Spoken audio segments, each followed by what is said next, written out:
Good morning. Happy Saturday, everybody. Welcome to another edition of the Northland Sports Page. It's Brian Prudhomme. It's Dave Cook. It is a beautiful Saturday in June here in Duluth. We are with you from 10 a.m. to noon.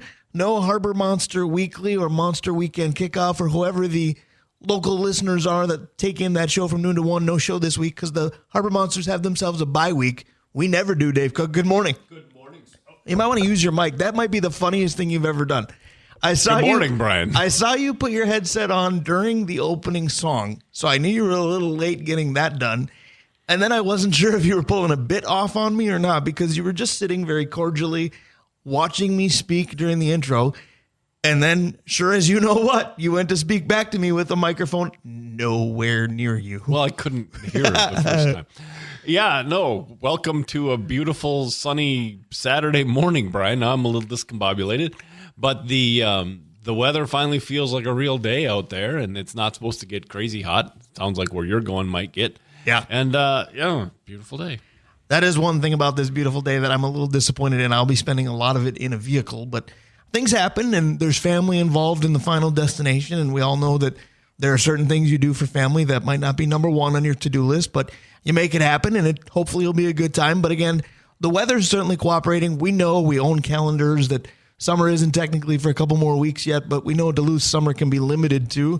Take advantage of today if you can. Oh, yeah. This, like I was telling Brian in the car when I picked him up, I'm like, this feels like summer. This really is like how I remember it as a kid. It's going to be 60 whatever in the morning, and it'll hit a high of about 75, sunny all day. Ugh. It should be a good one if you like warmer weather. It's kind of fun to see you have some positivity while discussing warmer weather because that's not like you. Yeah, but it's not like hot. It's not blazing, right? No. It's just a little nicer than Yes.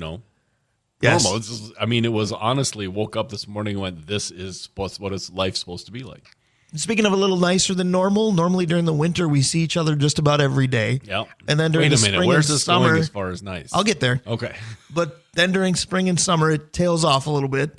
But this week got to see each other earlier. Played a little bingo down at Hoops Brewing on Wednesday. We had a good time. We did, and here's the thing, Brian. That place was packed. It really was. Like when in my mind, because Dana and I don't go out a lot because she works, right? And so in my mind, I was seeing 30 people playing bingo, drinking beer. God, there had to have been 100 people in there. Yeah, it was really cool. I mean, if it would have been just me and Dana, it would have been really awkward. But having there with friends and stuff, that was fun. We had a nice group, but it was interesting because you knew you were going to get there a little bit after me, and you said, save me our seats.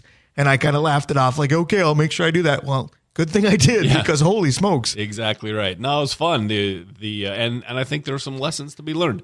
Turn the volume up, maybe take less than 10 minutes between each game. But all in all, I mean, for a first time, it's awesome. Yeah, and again, the beneficiary of that is the Duluth Curling Club with the proceeds of the charitable gaming that Hoops has going with the pull tabs as well. The beneficiary of Hoops Brewing and many other great sponsors, that's us, Dave Cook. Absolutely. And again, let's tip our hat to our newest one, right? Assisted living locators. Free to use. You're going to help your loved one locate assisted living, memory care, independent living. I mean, I've had to go through that a couple times over the last few years. And when you don't know, you don't know what you don't know, right? And you think, well, that's just as easy as finding an apartment. And I don't mean the fact of scarcity of apartments there, I mean, obviously, but there's so many nuances that go into finding assisted living. So jump on over to www.assistedlivinglocators.com/Duluth. That's www.assistedlivinglocators.com/Duluth. Also, Kraus Heating and Cooling, your Carrier HVAC authorized dealer. Advantage Element Screen Printing, Kohler Hyundai, and Kohler Toyota. Comfort Systems of Duluth. Stewart's Bike Sports and Trophies, Mount Royal Bottle Shop. The Blackwoods Group, including locations on London Road, Blackwater right downtown, Tavern on the Hill, Proctor, and Two Harbors. Mike Regan at Christensen Group Insurance, Hoops Brewing, and Arola Architecture Studio. Arola Architecture Studio, they bring you drawing lines each and every week. That will once again feature Vency Glenn today to close the show. We'll give you the guest lineup kind of in reverse. Vency Glenn will close the show. Right before him at 11:25, we will talk to somebody that's in a position that Dave Cook is very familiar with. We'll get to chat with Brian Tim, who is the public address voice of the Duluth Huskies, a position that was very near and dear to you in years gone by. Absolutely. It was about 7 years of doing that, and some of the great memories. Actually, it's where you and I really got tight. And, right. Yeah. So it's where our friendship blossomed and where eventually this show blossomed, thanks to a road trip down to a Twins game. And then going to 11:05, we will have PA. And I'm going to be kind of torn, and I might bring this up when his segment starts, but it's going to be a little strange to have him on. We love it, and it's great every time we get it, but we just talked about how summer seems to be here, and I love summer, and I'm married to a teacher who just is starting vacation and loves summer as well. So I'll be the last person to wish summer away. But talking to PA, we're going to be talking about the Vikes because they had mandatory minicamp this week. They released a new uniform. They've got a lot of excitement around them, but at the same time, their first meaningful game is still a solid 3 months away. So I want to be excited, but I also want to be very willing to wait for it. Oh, 100%. Because when they start practice, I remember that's the beginning of the school year in your head, right? You're Right. like, oh, here we go. It's the beginning of fall. Summer's Beginning of our almost announcing over. season again, and the microphones get a lot busier for us. State fairs coming. Right. Like, you got to be ready once the season starts and preseason starts. So closed circuit to all the teachers out there, we'll stop that kind of chatter right now because we know for a lot of you, summer vacation is basically on day one. Yeah, exactly right. And congratulations to all the teachers, to all the students who made it through another year. Yeah, and I'm around students and schools quite a bit, and really there's kids that have left for the military already. Right. Kids that are getting their colleges set up right now and realize now, oh my gosh, I'm done with high school. What do I do now? And there's kids that are, getting ready for their apprenticeships into trades and all those things. So Dana told me once that at the end of high school, you have two choices. You can be a rifle or a shotgun or a cannon. With a rifle, you kind of aim at something and you go right at that direction. Right. And with a cannon, you shoot it and hope it hits something because it's going to hit a lot of things and hopefully, and for those kids who have a rifle, great, congratulations, go get it. And for those that have a cannon, you need to find a rifle. And so make sure you reach out to whomever you need to reach out to for help. But summer for high school graduates is always nerve-wracking because the next step is different. Absolutely. So heroic efforts from students. Maybe the true heroes are indeed the teachers. But for the opening topic, maybe. Right? I was going to say, if I want to keep a happy marriage, I'll get the maybe out of there. Yep. But today for the opening topic, we're going to go to the opposite end of the spectrum. We're not so much going to talk about the heroes or the superheroes, as the case may be. We're going to talk a little bit about villains. And this originated because last Sunday, after the Twins took 2 out of 3 from the Houston Astros, I went for a walk, as I've been known to do. I usually wait for the game to end and then do a couple miles. And I thought to myself, boy, the Twins are playing really well. It'd be cool if they could continue this. Then I realized what was on the schedule. I went, they play the Yankees in New York 3 times this week to start the week. Yep. They haven't won a game since last Sunday. And I thought, I guess I'm over it because I just marked the Yankees down as the villain and kind of take the L for the day and move on. But then it got me to wondering, are villains easy or hard to define in sports, and especially for us in Minnesota, sport by sport? And the reason I have that pondering is because when I discussed this with you and we said, let's go ahead and try it, I don't know if this is an indictment against us or, again, the fact that the Minnesota fan base is not into being a victim. The Minnesota fan base will blame themselves for a lot of things. Yeah.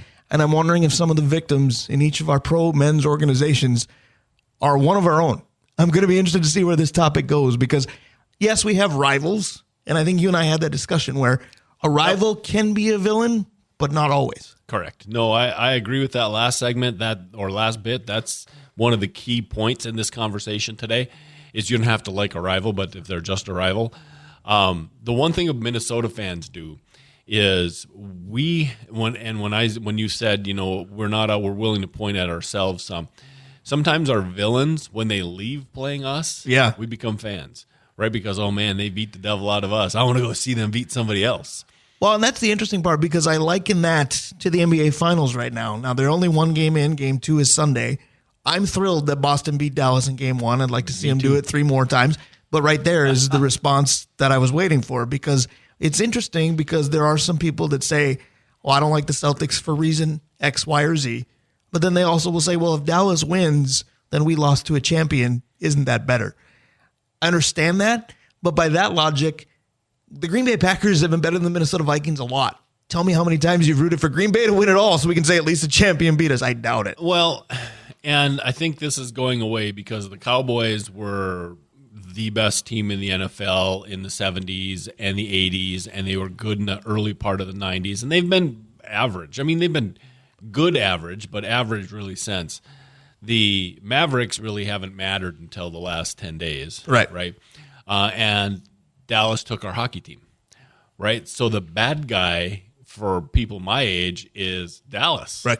because the Cowboys took the Drew Pearson thing, Correct, and all that stuff. So it's Dallas that's been the villain in most of our lives, and they took and they gave us the Herschel Walker trade. Now that was our fault, but we gave them a dynasty, and they gave us Herschel Walker. Who won that trade? Yeah, we can point the finger, and that kind of definition kind of helps because again, I don't consider Dallas, except for in the NHL because of the relocation reason.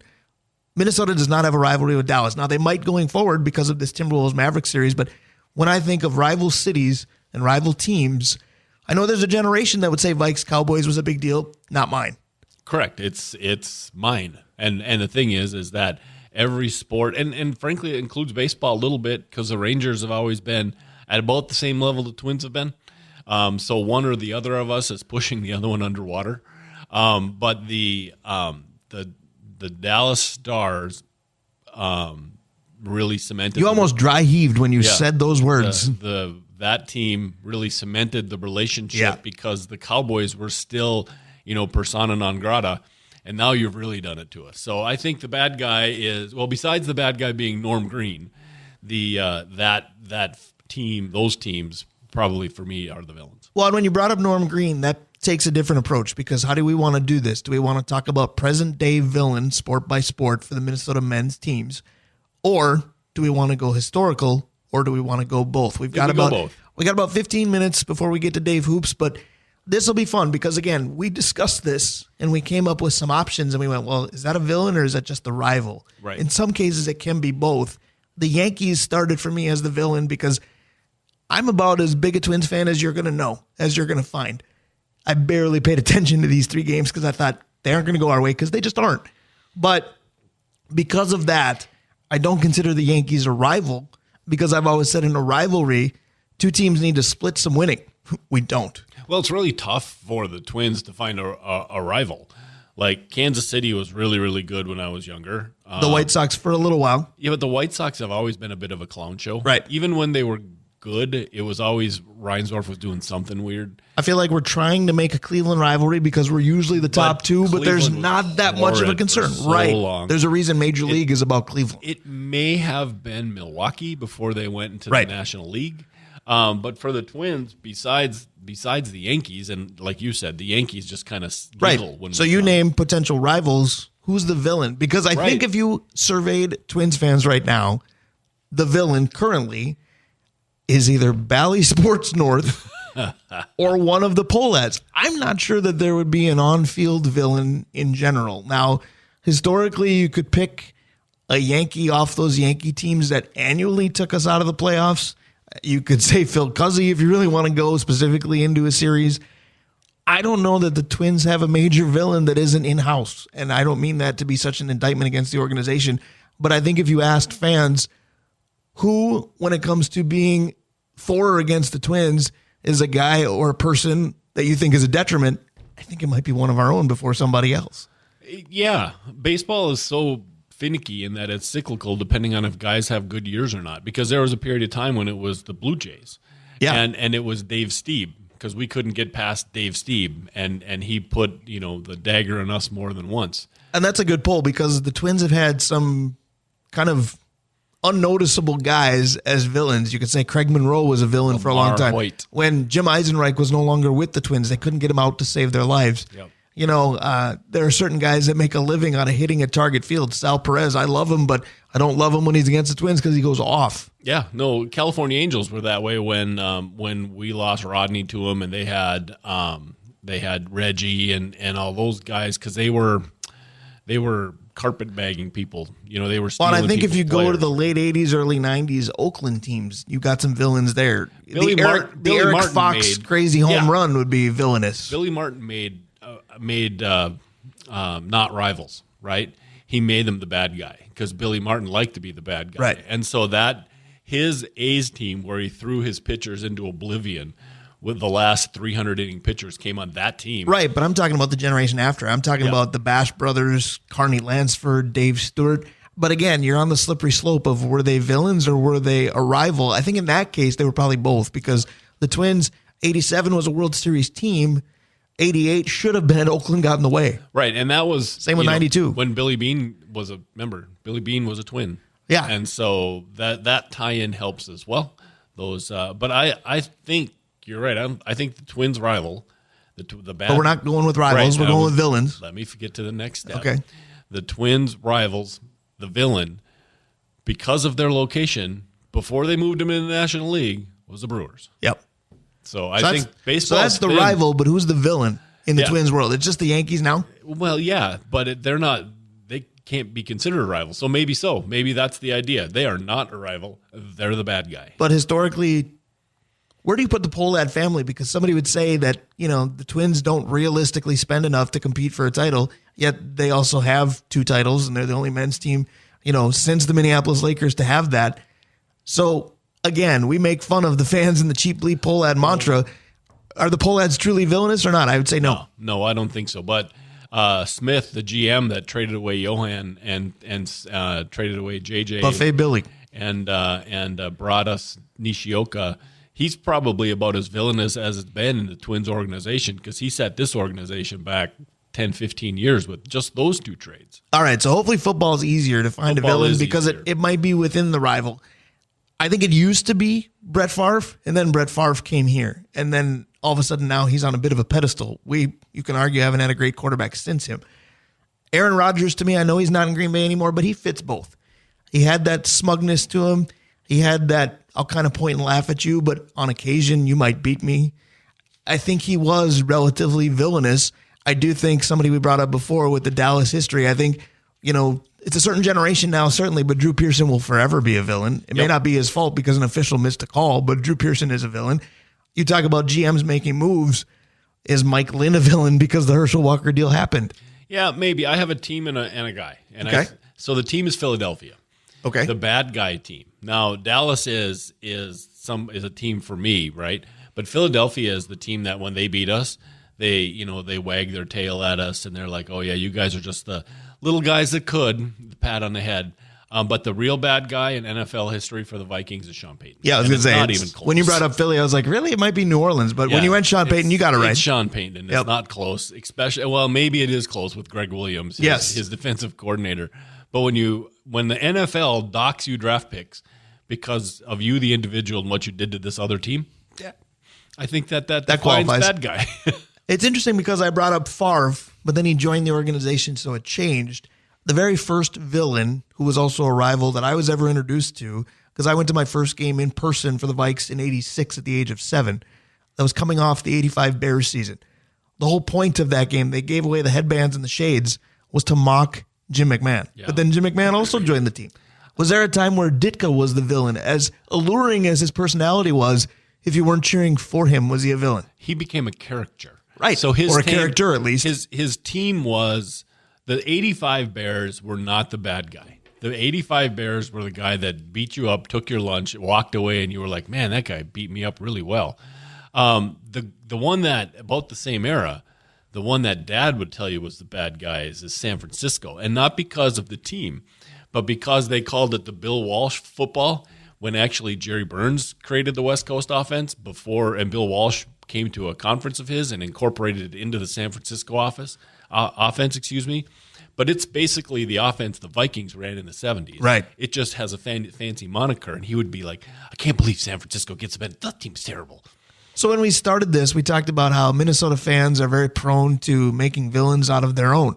If we looked internally, historically or currently or both, who do you think fans would say is vilified for the Vikings? Because I still think Gary Anderson is unfairly. Pick a kicker. Blair probably is unfairly. Herschel Walker probably is. You could argue that Herschel Walker wasn't used correctly. It may not be a sudden, draining of talent for number 34. For all kinds of unfair reasons, it's probably Ponder. If you listen to all the talk, Ponder this, Ponder that, it's like, my gosh, we put him in a terrible situation. But see, I think more people have started to realize that, so I don't think he's as vilified. Now he's eye-rolled. They put him in a bad spot, and it was never meant to be. Until you draft a quarterback. It's well, like, he's going to get... he set us I hope back. it's not, yeah. Troy Williamson gets a lot of it because of who he replaced and all those things, so he set them back. Let's be honest, Kirk does. is polarizing and vilified the same thing sometimes. Kirk is a good one. Kirk is a good one because there's 50% of our listeners right now that are saying he is not, and there's 50% that are saying bring the pitchfork. That's why I asked: is it polarizing or vilified? No, I like that. I think that Red McCombs gets some stuff, and a lot of people don't know who that is. So, purple pride. Yep. A lot of Texas talk today, inadvertently. But, well, maybe that's a theme. Right. We can go there. Is Texas the villain to Minnesota sports, and we didn't realize till we talked it out? Probably, yes. Because they could have been the San Antonio Vikings. Right. They were within I remember that threat. A hair inch of that. No, the long-term bad guy for the Vikings is Drew Pearson, followed by Sean Payton. And I'm not sure there's anybody really internal that fits that bill. I'm trying to think, if you want to get into the weeds, Gary Zimmerman, the offensive tackle who left and said good riddance. Yeah. I think he's probably considered that because he said good riddance, not because of Percy Harvin for the same idea. If he'd have stuck around long enough, I think he's in the top 3 or 4 receivers for the Vikes all time. See, that's the difference. I think Percy Harvin isn't considered a bad guy. I think he's considered one of those guys that he got away. Donovan McNabb for supposed to be more than just a bridge to Ponder, and we went, well, that bridge just fell. Let's go to Ponder. Yeah. Gosh, bad guys, it's so much the light is so bright on Sean Payton. I think it's hard to see some of the other guys, right? Well, and villains versus a bad guy can be different too. The Vikings had plenty of bad people, but they weren't impactful enough to make him a villain. Right. And I can say Chris Cook was a bad guy, and he was in a different way. And there's Darren Sharper was a terrible guy. There's awful people. Then you can go to Darren Sharper because he's not a villain except in he's life. a villain to society. Right. He's not a villain to Vikings fans, although maybe he would have been had it almost made me cringe to see. No, but that's because the human being is horrid. Correct. But yeah, think about through history. You got the Dallas run, and Pearson caused that. Everybody liked San Francisco. Not obviously not me liking the team, but Jerry Rice was likable. Right. Steve Young was likable. Like all these guys were good guys. We're going to get into a question later. Like Johnny Manziel is not a likable guy, but he was so. He was so that you can't see him as the bad guy. He's just like a wannabe bad guy. He's like the guy from the Minions. He's like Gru, who wants to be the bad guy, but everybody likes him too much to be the true bad guy. Well, in a weird way, I'm glad you brought that up because sometimes you look at villains and we think of cartoons, we think of TV shows, we think of comic strips. And yes, we know that it's good versus evil or good versus bad, but as you get older, the villain piece is kind of fun in the sense of sometimes we're going to get them, sometimes they're going to get us. In the end, hopefully we win.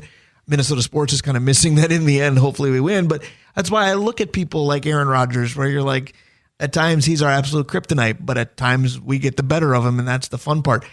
I don't always, like in the case of Sean Payton, I look at he's a villain, he's terrible, and I wish nothing good for him.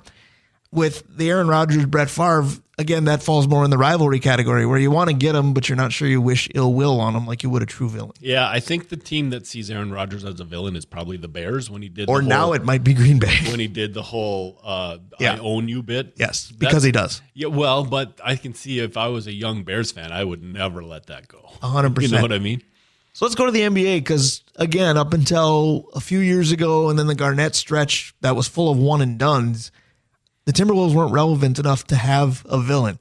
I think if you go back 6 weeks, they did because you could have said, okay, Devin Booker for 10 days, then Jamal Murray for 10 days, then Luka for 10 days.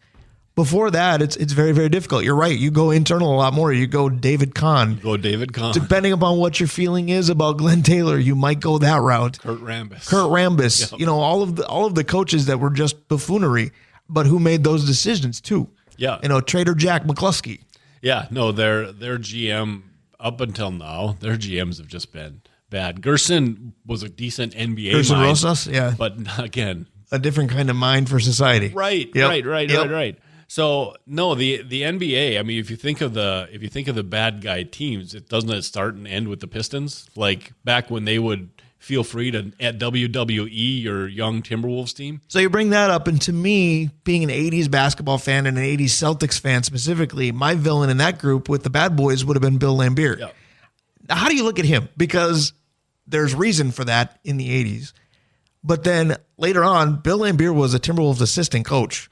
And then he was a WNBA coach that Cheryl Reeve just passed for all-time wins. He's done some good things as well. I don't eye roll Bill Laimbeer the way I used to. Yeah, well, I think Draymond's going to be that way at some point. There's your villain right now. Mm-hmm. Yes. Because of what he's done on the court stuff. Yep. and what he's said on the mic. It's 100% Draymond Green right now. Yep, I was going to get there and you got there first. Draymond's personality, if under wraps, right, but still showing, he's going to be Charles Barkley at some day, where he talks the truth and does it with humor and everybody's going to love him. But I don't know if he'll be funny enough. I think he will. When you start not funny at all, I'm not sure if you get there. Yeah, I think he will. I think, and I have dislike for Draymond as well as any, but long term, he's got all of that it. People gravitate, they listen to what he says. He'll be on TV. There's just no question. I want to sidetrack here and go back to baseball for just a moment because we struggled a little bit with that one. But Draymond gave me an inkling because you made a comparison a couple weeks back. Draymond and A.J. Brzezinski, not that different. They were kind of a pest, and that's putting it radio friendly when they were playing, especially if they weren't on your team. If they were, you enjoyed them. On the mic, you went 50-50, depending upon what they were talking about. Does AJ fall into a villain category in Minnesota sports? No. Because he was a spokesperson when he was the guy when they won that Oakland playoff series. You doubted us. We shocked everybody. AJ was our flex. Yeah, he's absolutely right. And then AJ went elsewhere, and AJ was a pain in the butt. Yeah, no, he got pushed out from our. That, to me, that's not ever. But you know who might be? Josh Donaldson. Yes. Because Josh Donaldson came into what we totally embraced that team, right? And now we brought this was spending money, and this was a proven player, and this was Bomba Squad. Yeah. I mean, we and then they had a cake team when he left. Yes, and so that's and he was going to be the missing link, right? Because everybody said the Bomba Squad was great, but didn't have an edge enough, and here comes the edge. Yep. And what he did is poured too much salt in the soup and spoiled the whole thing. So the ironic part of this was when we started with baseball, we were struggling to decipher between rival and villain. You go back to where we are now with the Timberwolves, and the Timberwolves, we can find villains. I think Denver's going to be it, but you struggle to find a rival. I don't think Denver's going to be it. They respect each other too much. Yes, I but think see, that. I don't think that takes away from a rivalry because I think Celtics-Lakers, when you get down to it, they respected each other, but they were absolutely a rival. Right, absolutely rival, but they're never going to be the bad guy as long as Tim Conley could end up being a bad guy if he left and rebuilt the Pistons from... Well, contractually, that shouldn't be happening because he's supposedly locked up long term. Yes. I want to get to that later because it's going to come up in buy or sell. Okay, well, I'll quit talking about Tim Conley then. All right. But the rivals for the Timberwolves, God, it is crazy to say this because it's 100% true. The rivals or the bad guy for the Timberwolves all have been paid by the Timberwolves. Yeah. They've all had a check that said Minnesota Timberwolves on it, and that could be from owners to GMs to coaches to, even some of the players, Rod McCants, for instance. I love that you call him Rod. Is that a nickname for Rashad that I'm not aware of? It is. Okay. Yeah. Because I thought it was just another Dave Cookism. And the way you're looking away from me, it might be. Go ahead. At least you have your microphone in front of you this time, though. Right. No, that's true. But even in the WNBA, the rivals, because the Lynx have been so good, there really weren't any rivals to start with, right? We just steamrolled everybody. But there's players that have been the bad guys. So. Yeah. And now the PWHL leadership board can be considered a bad guy. I mean, Ask Natalie Darwitz. How does a bunch of people in New York just say, "Hey, the GM in Minnesota gone," and sure enough, she was gone. Very odd. NHL had a tough time, and granted, we got split fandom here between North Star's Life and Wildlife. That's fun to say in a different way. Go PBS on the bit, a little National Geographic.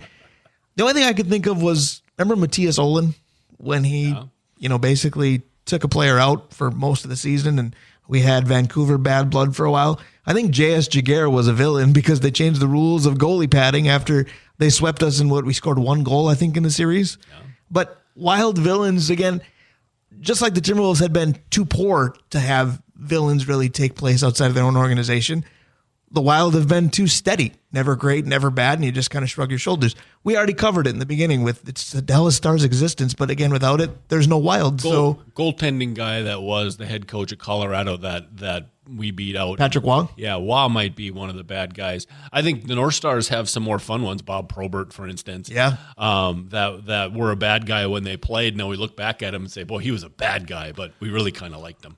So we're going to go from bad guys to one of the absolute greatest guys, the all-around good guy that is Dave Hoops. He's next. Yeah, that is kind of an odd juxtaposition. There is a whole lot of summertime theme to our music today because it should be beautiful in Duluth.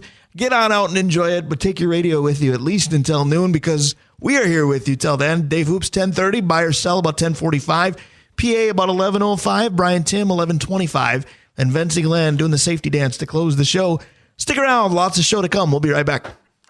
I wouldn't say it's hotter than a match, but it'll be very, very nice out most of the weekend, it appears, in Duluth. So get on out and enjoy it. One of the great places to get out and enjoy your summer or any time of year, quite frankly, is Hoops Brewing. They are one of our illustrious sponsors. We will talk to Dave Hoops in just a moment.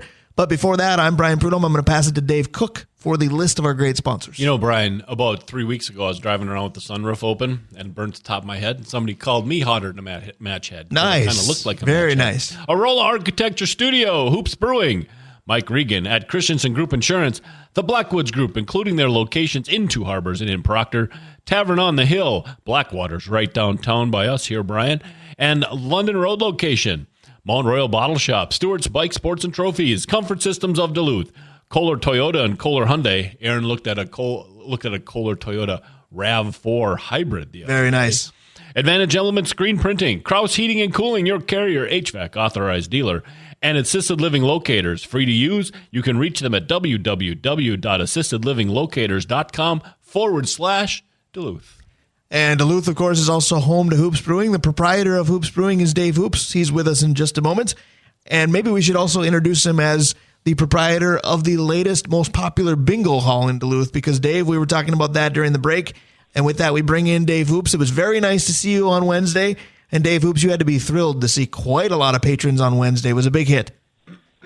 It was super fun. I had no idea what to expect, and it was a really, really kind of a joyous vibe going on in there. People were having a great time, and hey, it's bingo. We're really lucky to have this relationship with the curling club to be able to open this door. So you guys obviously were having a great time. We were. Our group had a lot of fun, and I was joking. I said, well, this is rigged for curling club members because all the proceeds go to the curling club.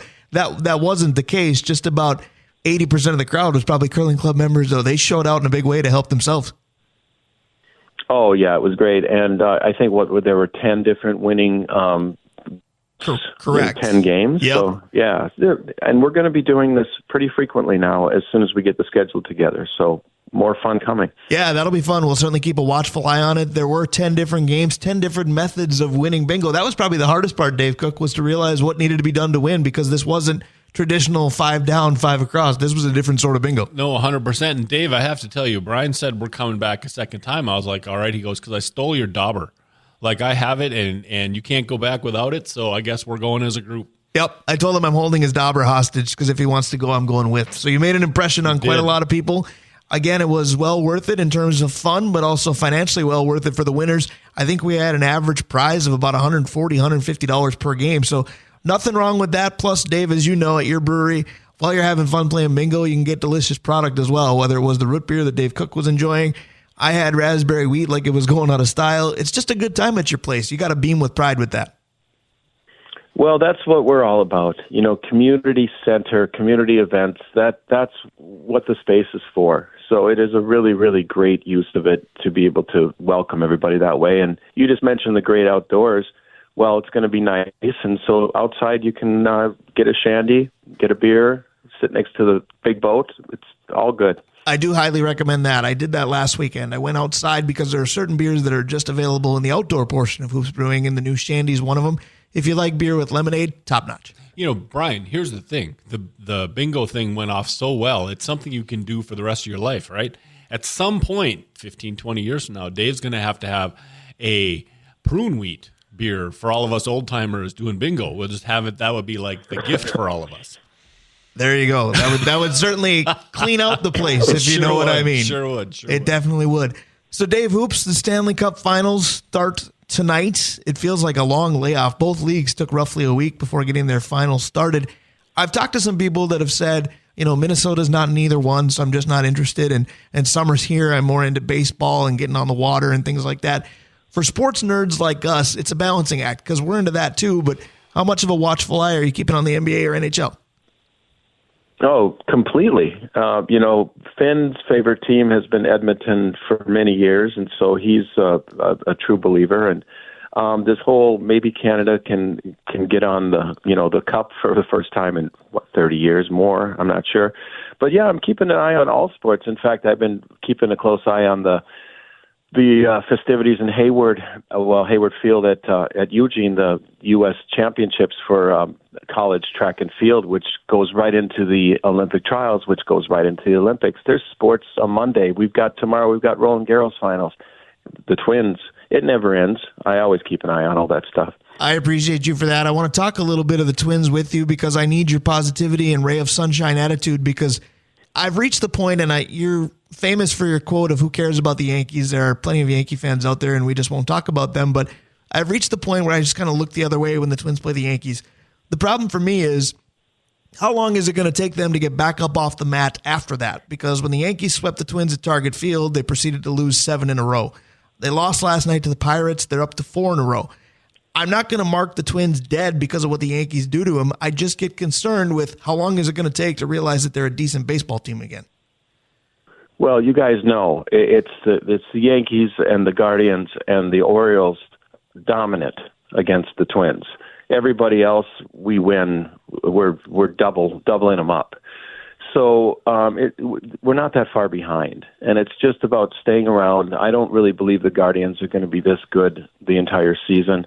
And then ideally not meeting the Yankees in the first round that's my hope. We're only 7.5 games back, and they keep on returning after these losing streaks. So I don't think this is any problem. And they're probably in better shape than they were last year at this time, even though the teams against them are better. So let's just keep on keeping on. Let's, watch our own bobbers. We'll be fine.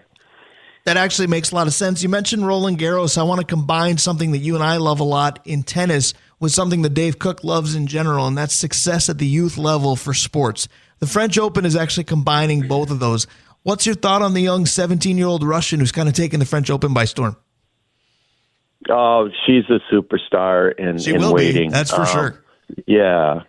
She's really fun to watch, and I was amazed that she could beat Sabalenka, but she was sick, of course. I think it's going to be great, and as we know, after tomorrow, this is all done, but it's just a couple weeks before Wimbledon and then the Olympics. There's a lot of really good tennis, and the young men are finally making a move, the Carloses and the Sinners and stuff, because as Djokovic is out, and he's going to be out for the foreseeable future. So we're going to have some new names on these trophies, and I think it's a lot of fun. It's another new age in tennis, which they had to be so patient because Federer and Nadal and Djokovic just won everything for 2 decades. I think new age is a perfect way to put it, exactly, because when you look at what the young phenom on the women's side is doing, she's the youngest semifinalist since, and they said Martina Hingis in 1997, and I remember being 18 years old watching Martina Hingis going, wait, that wasn't that long ago. Well, it actually was. It made me feel a little bit old, but it made me realize tennis needs a little new blood. They do, and as of Monday, we'll have a young American who's still super young, Coco Gauff, even though she's been around forever. She'll be number 2 in the world. And everything is it's really, really good time if you're a tennis fan. There's no doubt about that, and it's the best time of the year to be watching a lot of tennis, too. So not that many people are paying attention, but I think more probably will start, I hope. I will always be in your corner when it comes to that. Speaking of being in a team's corner, you are very much in the Harbor Monsters corner. Now, they are on a bye week this week, but they are far from out of sight, out of mind, because they've got a youth camp going on today, and then tomorrow from 1 to 5, a good chance for the community to get out and meet the players at your place. Yep, exactly. This relationship that we're forging with them has been tremendous on their end. They are just giving, and showing up, and it's a lot of fun. And I really think that this is catching on great. And the events we're doing down at work, down at the beer hall, they're great, and they are really family friendly. And I would definitely advise going down and meeting some of the guys. I think most of the team will be there tomorrow. I think you're right. I hope to make it back to town and get a chance to make a pit stop myself. I'm looking forward to getting back on the mic for them. They're still a ways away from their next home game. It'll actually be the Sunday after Grandma's on the 23rd. Next week they're playing but are on the road again. So it's a little bit of time between that preseason home game back in May where Duluth really showed out and then to the first regular season home contest. Again, that'll be the evening of Sunday, June 23rd. Well, Dave Cook, I'm pretty much out of questions for Dave Hoops, but I know you have the life-altering ones to go to today. I do have a couple, Brian, so make sure I know how much time I have here. We'll give you time for both. All right, so guys, we've talked about ranking players, and we're going to do that for a while, but I have something hopefully a little interesting, kind of a corner here. We all know college football players that have been great and came to the NFL and kind of dropped the ball. I'm going to give you 3 of them. Actually, I'm going to give you 4 of them, and I want your opinion on them. I want to rank them, and I want to hear what you have to say about each. Ready? College football players overhyped. Number 1, Brian Bosworth. Number 2, Tim Tebow. Number 3, Johnny Manziel. And number 4 is the combination, because it was one game, of Reggie Bush or Vince Young. So college football players that were great that kind of flopped in the NFL. Okay, so before we do this, and Dave Hoops can certainly go before me, I need a point of clarification. Yes, please. Are we ranking them in terms of how good they were in college? Nope. Or are we ranking them in how overhyped they actually were? Overhyped versus performance. So, I think Vince Young is probably the least of these because he played fairly regularly in the NFL for 5-6 years. And so I think that. But let me know what order you think they were from college football star to bust in the NFL. Who was the most? I don't know if most is the right answer. Okay. Dave Hoops, you get to go first, and I'm glad you do. Yeah, I know it's a kind of an interesting question, Dave. Tebow is the number 1 as far as overhype, okay. And I'll run from there, followed by Manziel, followed by Boz, followed by Vince, I would say. That would be my ranking. That's pretty close to where I would put it. I would put Manziel number 1 as the most overhyped. I don't think he had the tools or the size to really play quarterback. He just had the flair. And then, of course, he had the off-field issues, and nothing really ever became of it. Number 2, I think, is Bosworth. And I hesitated because I was going to go Tebow, but I think it's Bosworth just barely because he had some moments, but he was more known for a haircut after a while and probably most known for getting trucked by Bo Jackson. So Brian Bosworth's notoriety didn't have much to do with him after a while. 3rd would be Tebow, although he was probably better than people gave him credit for at times. I think he got a lot of flack because of his outwardness towards religion than maybe he should have. And then who am I left with? Vince. The Vince and Reggie. They're tied for the least because you said Vince is probably the least because he played regularly. I would argue that Reggie Bush played more impactfully, more places. So they're both okay. They're not necessarily busts per se. I was surprised Jamarcus Russell wasn't on this list. Because he wasn't all that good in college. Okay, fair enough. He wasn't a college god. Right. Bosworth was. Bosworth is number 1 for me. See, for me, it's Bosworth, Tebow, Manziel, and then everybody else. Because I think Boz was the first guy to really get pushed. Remember, he came in for the special draft that they used to have for guys that said, I'm not going to play college football anymore. He just did that so he could be the guy. And so, then he got trucked by Bo, and it was over. Right. All right, so last week, Dana and I watched a movie, and one of our favorites, and it got me thinking, what movie, guys, did you go to and walked out of it saying, okay, that's one of, if not my favorite movie ever?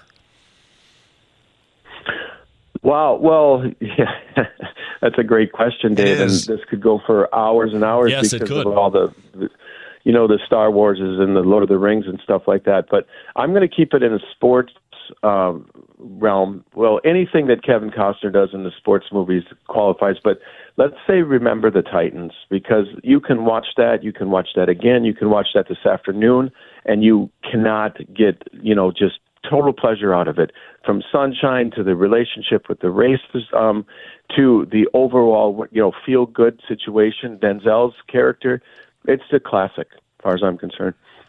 I like that answer. My answer is going to be a little bit different because neither of these are my favorite movies of all time. I'm just thinking of times where I went to a movie and walked out of the theater emotionally drained because of the investment I put in the movie.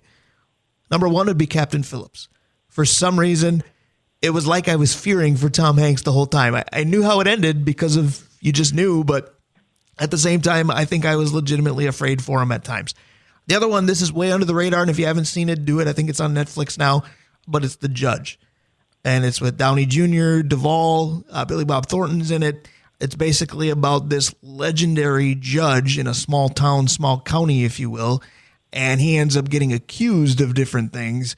And his son is a lawyer, has to defend him, and it just goes on twists and turns, and there's a family dynamic that makes it very interesting. And it's just one of the best movies I've ever watched.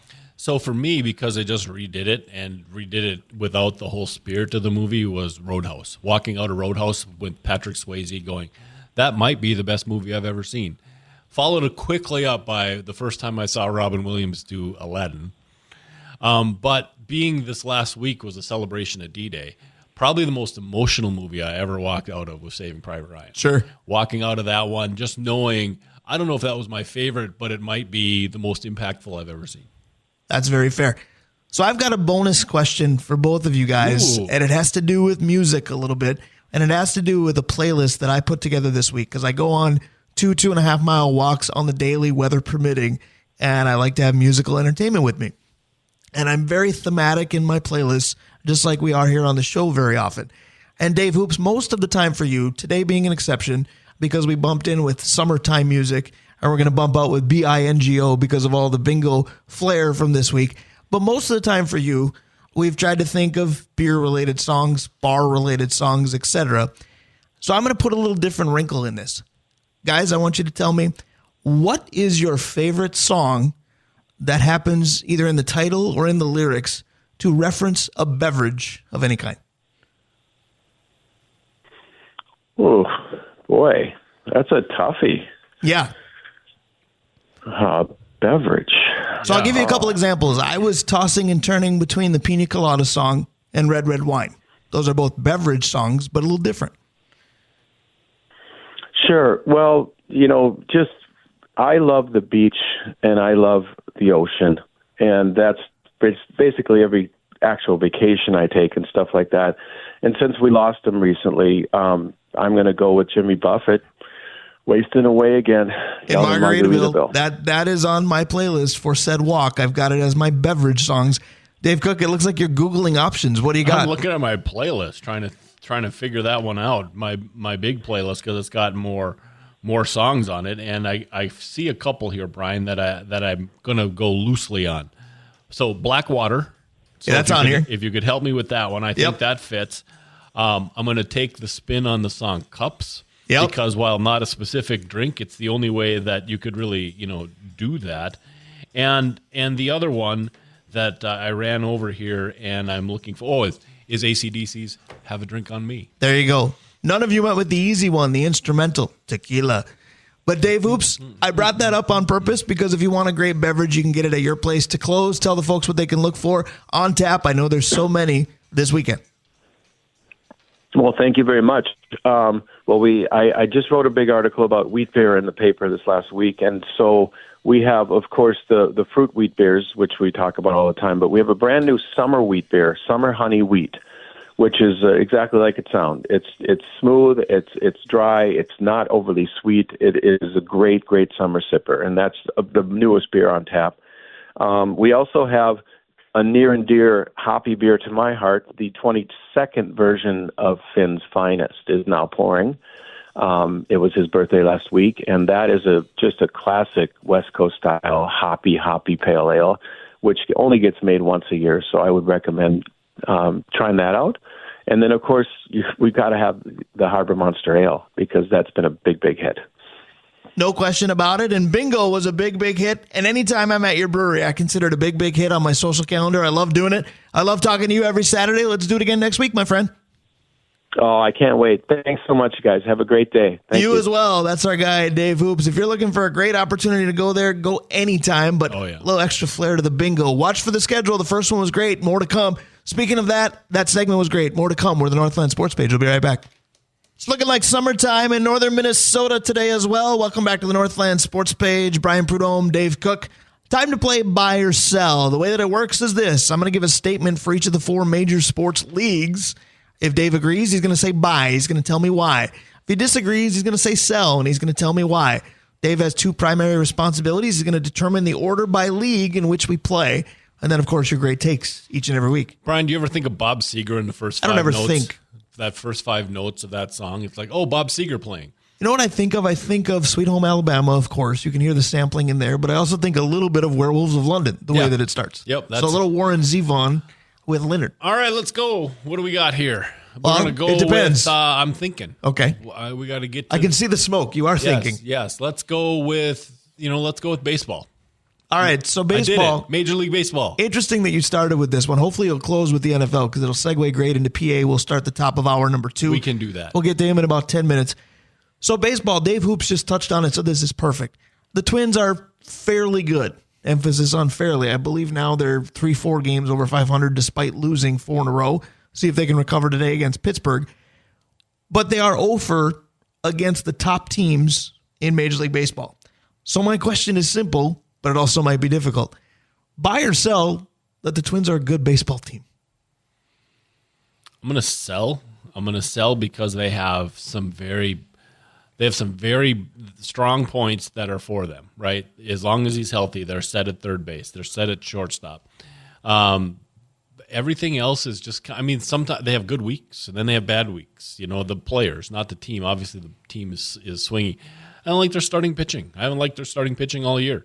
And so until they get the rest of their lineup ironed out a little bit and they're starting pitching, like Lopez the other day says, "Oh, that was on me." Well, you've had a couple of those clunkers. Yeah, you got to ERA is 5.5. Right, and so I do not believe they are at a top echelon. I think they're a 500 baseball team. They're not awful, but they aren't a really good team. Right.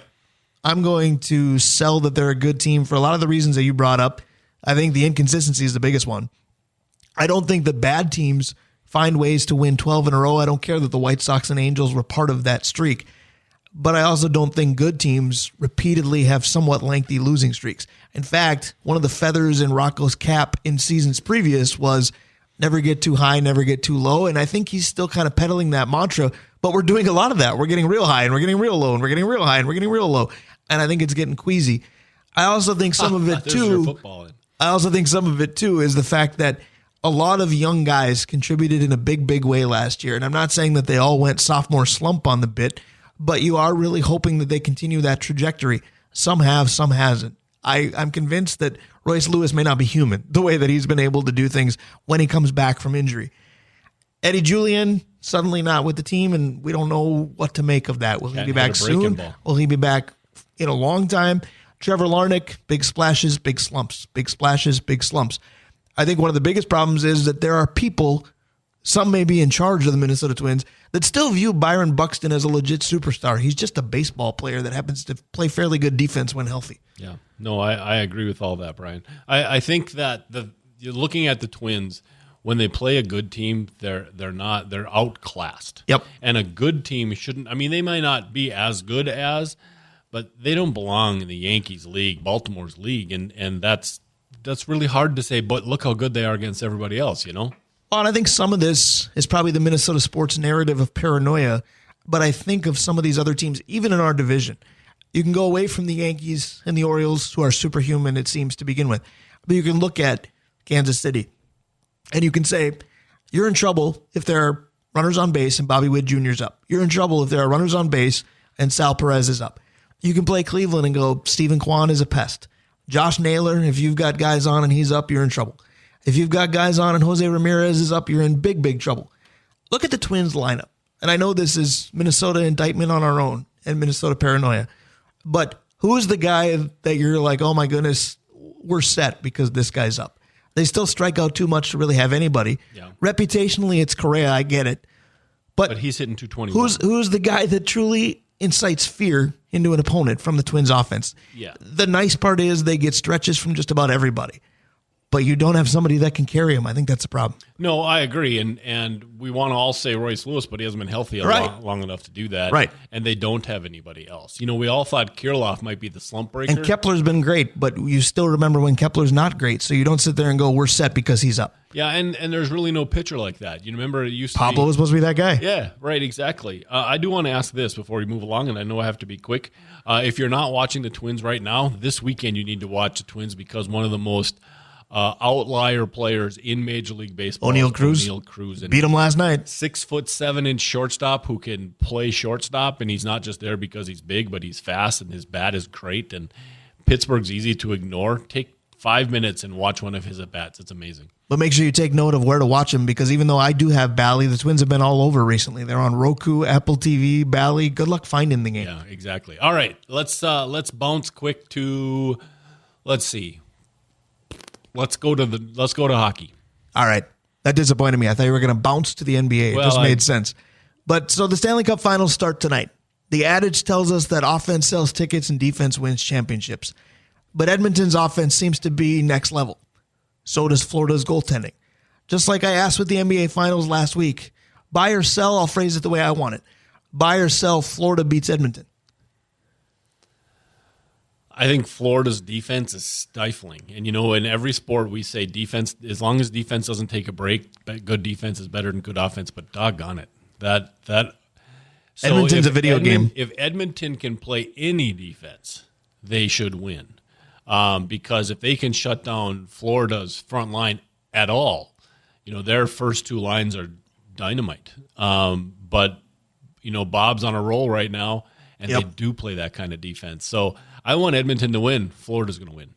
All right, I'm going to buy the Florida wins too, and I'm going to give very limited analysis, but I'm going to go back to what I said at Hoops Brewing last couple times that we've been there, actually, is that a Stanley Cup run usually starts and ends with the goaltender. And you just said Bob's on a run right now, and it doesn't seem like it's going to end.